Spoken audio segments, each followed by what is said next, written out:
Hello viewers, আসসালামু আলাইকুম। Welcome জানাচ্ছি মনবিলাসী রেসিপিতে আরও একবার। আর আজকে কিন্তু বানাবো ভীষণ মজাদার এবং মুচমুচে আলুর পাকোড়া।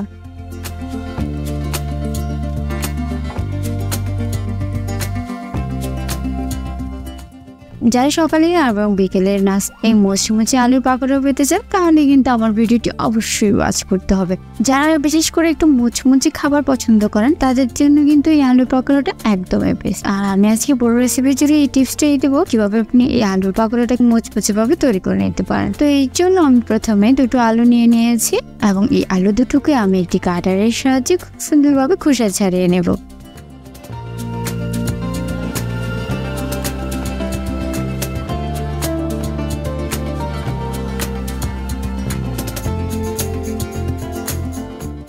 তো খোসা ছাড়ানো হয়ে গেছে।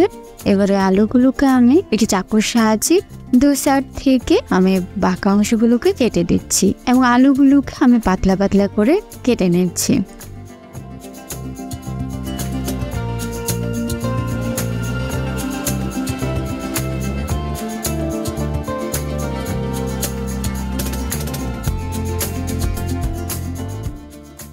অবশ্যই আলুগুলোকে কিন্তু পাতলা পাতলা করে কেটে স্লাইস করে নিতে হবে। এরপর আমি সবগুলোকে আলুকে একটু লম্বা করে একটার উপর আরেকটা দিয়ে ছড়িয়ে নিচ্ছি। এরপর আমি আবারও প্রথম থেকে ছোট ছোট করে কুচি করে নিচ্ছি আলুগুলোকে।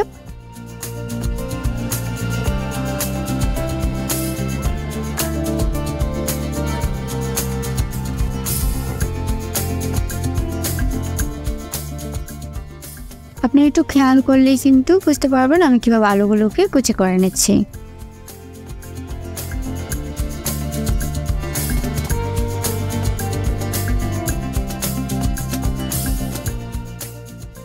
তো সবগুলো আলু কিন্তু কাটা হয়ে গেছে। এবার আমি একটু মিক্সিং বলে পানি নিয়ে নিচ্ছি আর এতে কুচি করা আলুগুলোকে দিয়ে দিচ্ছি।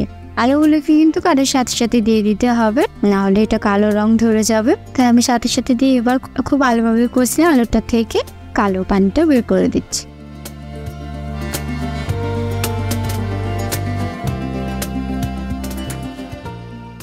এবার আমি অন্য একটি মিক্সিং বলে এই পরিষ্কার করা আলুগুলোকে নিয়ে নিচ্ছি।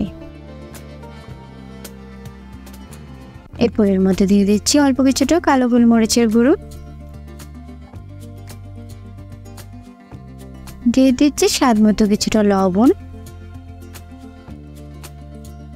এরপর দিয়ে দেব অল্প কিছুটা লাল মরিচের গুঁড়ো,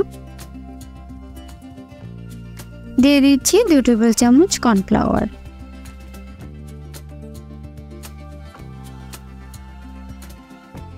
এরপর আমি হাত দিয়ে এগুলোকে খুব ভালোভাবে মিক্স করে নেব।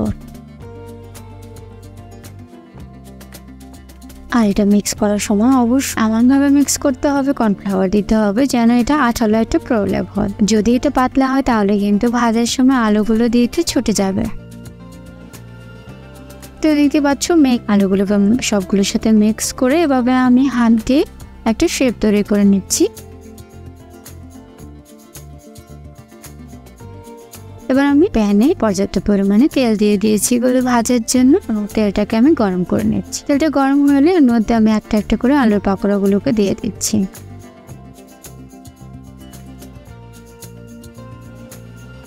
আর মিডিয়াম ভাবে কিন্তু আলুগুলোকে ভেজে নিচ্ছি। যদি আলুর পাকোড়াটাকে আপনি মচমচে চান তাহলে কিন্তু অবশ্যই মিডিয়াম ভাবে ভেজে নিতে হবে।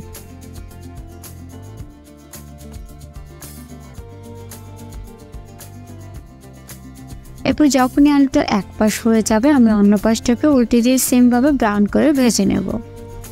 অবশ্যই এটাকে কিন্তু একদমই মিডিয়াম আঁচে ভাজতে হবে, না হলে এটা ভিতরটা হবে না আর উপরটা পড়ে যাবে এবং মচমচেও হবে না।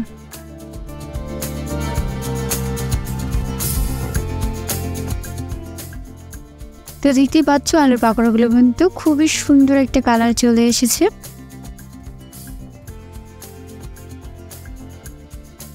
তো তোমরা একটু খেয়াল করে কিন্তু দুপাশটাই সেম ভাবে ভেজে নেবে যতক্ষণ না ব্রাউন কালার আসে। আর অবশ্যই খেয়াল রাখতে হবে যেন খুব বেশি আঁচে পুড়ে না যায়।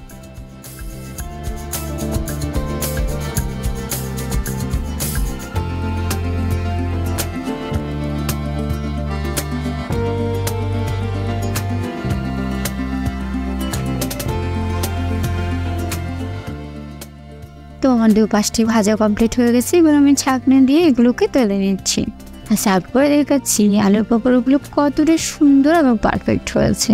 এবার এটাকে পরিবেশন করার পালা।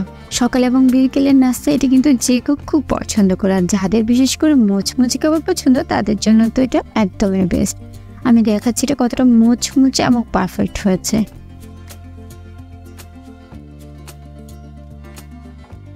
তো বন্ধুরা, আমি আশা করছি আমার আজকের রেসিপিটি তোমাদের ভালো লেগেছে। আর যদি আমার রেসিপিটি ভালো লাগে তাহলে প্লিজ আমার চ্যানেলটিকে সাবস্ক্রাইব করে দিও আর পাশে থাকা বেল বাটনটিকে ক্লিক করে দিও, তাহলে আমার ভিডিও চ্যানেলে যেতে তোমাদের কাছে নোটিফিকেশন চলে যাবে আর তোমরাও দেখে নিতে পারবে আমি মুচমুচে এবং অসাধারণ কিছু রেসিপি।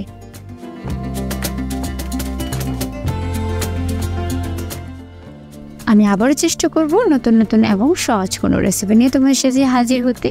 সে পর্যন্ত তোমরা সবাই অনেক বেশি ভালো থাকবে আর আমার চ্যানেলটিকে সাপোর্ট করবে। আল্লাহ হাফিজ।